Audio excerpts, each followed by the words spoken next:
Hello YouTube, this is Seth again, and today, I made a video earlier today, but I got another one, and this time I'm going to be sharing a story, one that I wrote years ago that I found, 2013 actually, and I just thought it was pretty good, so I'm going to share it. It's called The Wanderer. Alright. Hardly anyone goes outside anymore, except to make a few steps from their homes to their high-powered vehicles. From the outside, the world that I am in, it looks luxurious, clean, and well-kept, but on the inside is full of lost, greedy souls that are rotting away in their own filth. Skyline is a grandeur place with everything, but with no purpose in sight. As I got home from high school, I had a thought to go out to the only park on Skyline and write in my journal and draw what I see. Packing a couple of water bottles, my phone, and a pair of binoculars, I wallowed out the door. My mother caught me going out to the door. "Where are you going, Gabriel? Don't you have homework to do?" "No, Ma, it's the first day of school. Of course I don't have any homework. I'm just going down to the park for a little while. I'll be back soon, I promise." "Alright, you can go, but when you get home, make sure to clean your room because it looks atrocious." "Okay, I'll make sure to do that, thanks." It was a nice, warm, clear day with no clouds in sight. As usual, there was nobody around, so I picked up my spot right beside the lake. I started to get out my sketch pad just as a great white egret swooped down to the front. Hold on, let's take this. Swooped down to the lake for a drink. I quickly got out my old-fashioned drawing pencils and started carefully making every line and shadow so my artwork is realistic. Luckily, he didn't fly away as I was drawing him. I drew a couple of trees, a butterfly, and then concluded my trip in my writing room. Now here I kind of changed the font because this is like as if he's writing in a journal. For me, it has been a beautiful day at the park.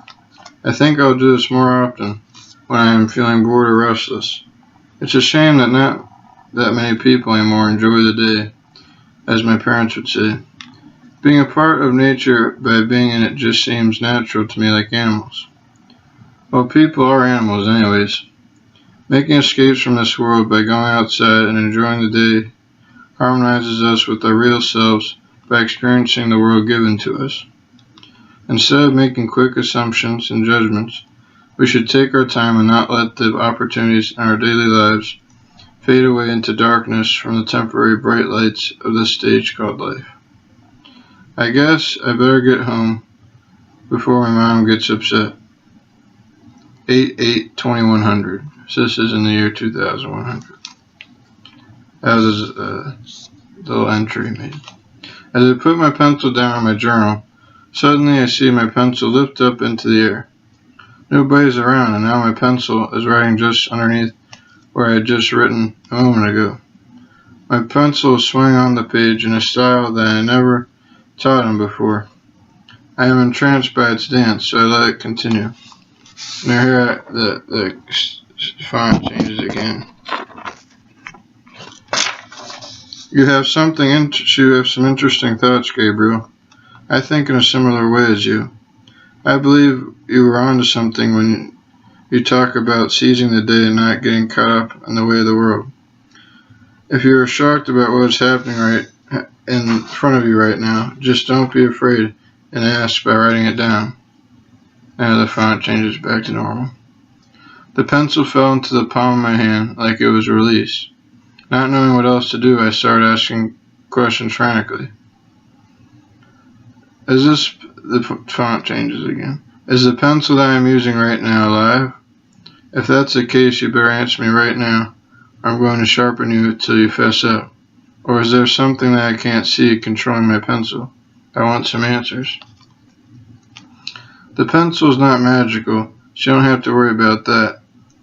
I'll come out now because I'm having too much fun and nobody's around. Right in front of my very eyes, I was encountering a creature that definitely wasn't from this world. It is small in stature, with the top of its giant purple ears only reaching to about my waist. It has a round blue body that looks like a perfect circle, a square yellow head with bright red eyes, 4 green arms with 2 on each side, and 2 brown legs that are thick like tree stumps. Shaking my hand, he spoke. In case you're wondering, Gabriel, my name is Gromy. I'm going to be real upfront and honest with you, so listen to what I have to say. I now live on a planet called Gargantuan, bountiful with life, because I believe nobody has ever stepped foot on it and corrupted its nature before. His eyes lit up bright red like Rudolph the reindeer's nose, and his ears were flapping. Upon seeing this, I jumped back in terror, associating Gromy with an alien trying to abduct me. Don't fret, Gabriel. My eyes only light up when I'm happy. Confused and still timid, I answered, Are you happy because you think you will succeed in taking me hostage? How do you know my name? You have me all wrong, Gabriel. I know your name because I was right next to you earlier today when your mother asked where you were going. Getting back to my point, I want to show you my world so that you can experience it firsthand, so you know I'm not bluffing. Also, my hopes in showing you my new home Gargantuan is to show you that your dreams of creating a new world for yourself and others can become a reality. All you have to do is remember. Remembering that I had work to do at home, I replied, You sound like a nice and genuine creature, Gromy. I think it's amazing to be talking to a wandering ET.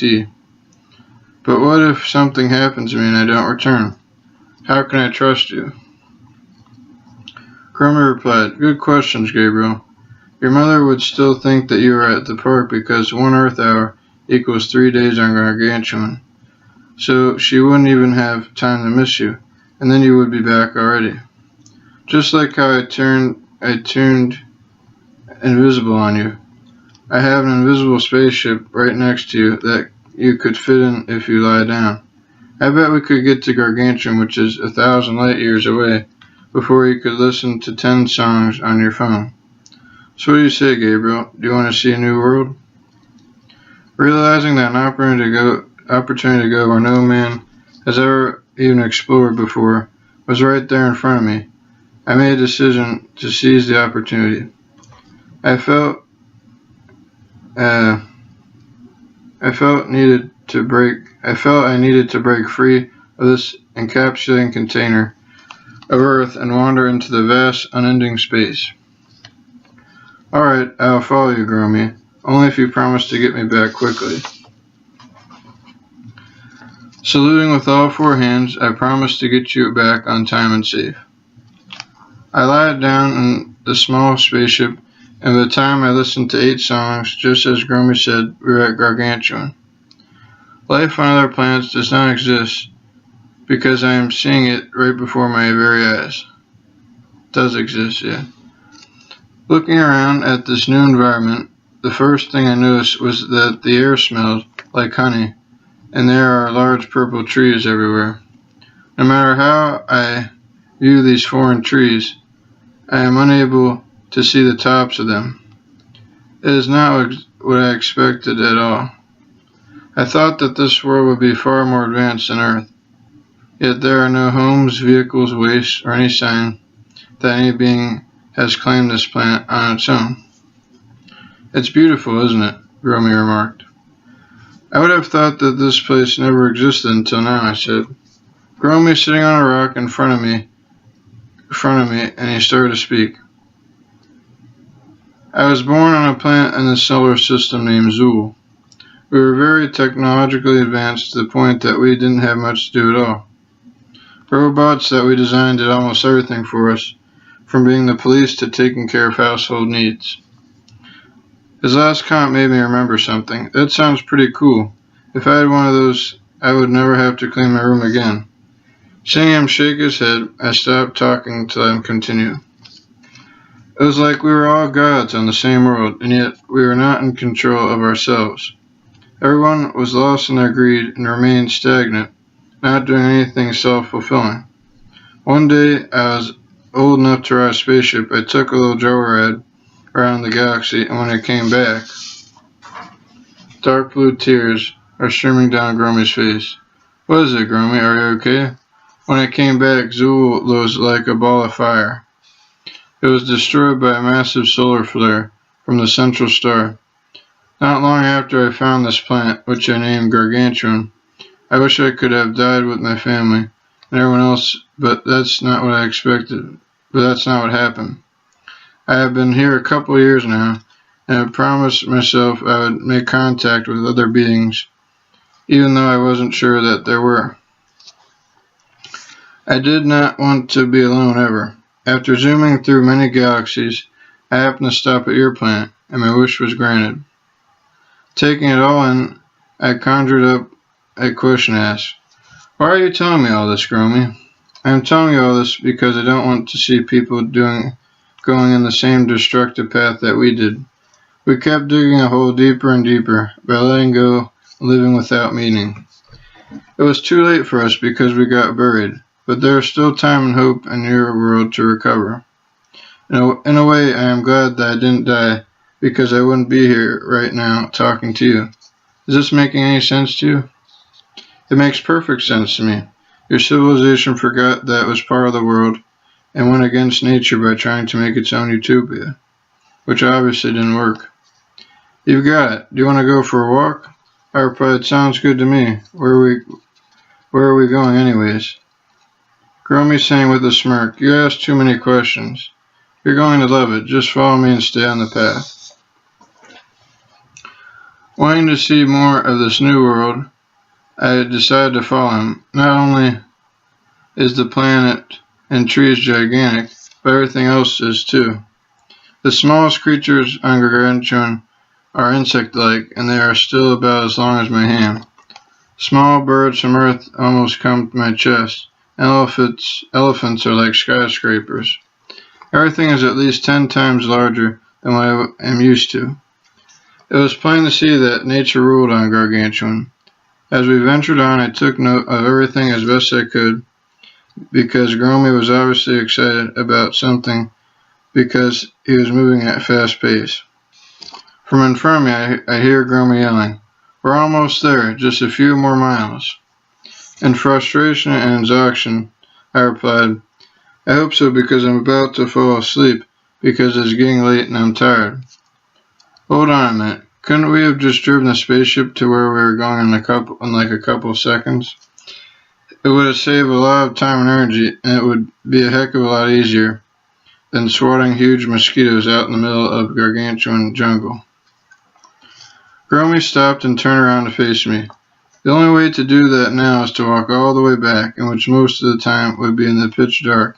Then there's a lot more to be afraid of. Bats that are bigger than you would gladly suck out all your blood, leaving you there to dry on the ground. Then you would die here and nobody would ever find you. We are walking because it is much more of an adventure, and you get to see the raw world. Can I continue forward now, or should I take you home? With a sigh, I replied, alright, let's keep going. I don't want to live with regret because I never pushed forward. Lead the way, Grumpy. He continued walking. I'm glad you made the right choice. I'll disregard that last comment. I'm going to get something to drink real quick. Hold on.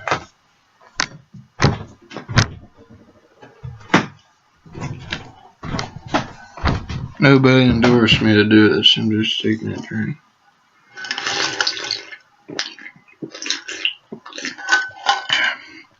Alright. The sky is a deep, so this is where you left off. He continued walking. I'm glad you made the right choice. I'll disregard the last comment with the Grumpy. Alright. The sky is now a deep pink, which probably means that it's early evening. Then I knew we were coming to whatever it was, because Gromy was now sprinting, so I tried to keep up right behind him. Stumbling over a root and stubbing my toe and cutting my hand from the fall. After a few strides, all of a sudden my feet felt something new and gritty. It was not grass or dirt, but sand. I knew we were on a beach, even though I had never been on one on Earth before. The sand is pure white. There are no waves at all in this sea. Nor looks smooth and flat, like I could just walk straight to the horizon.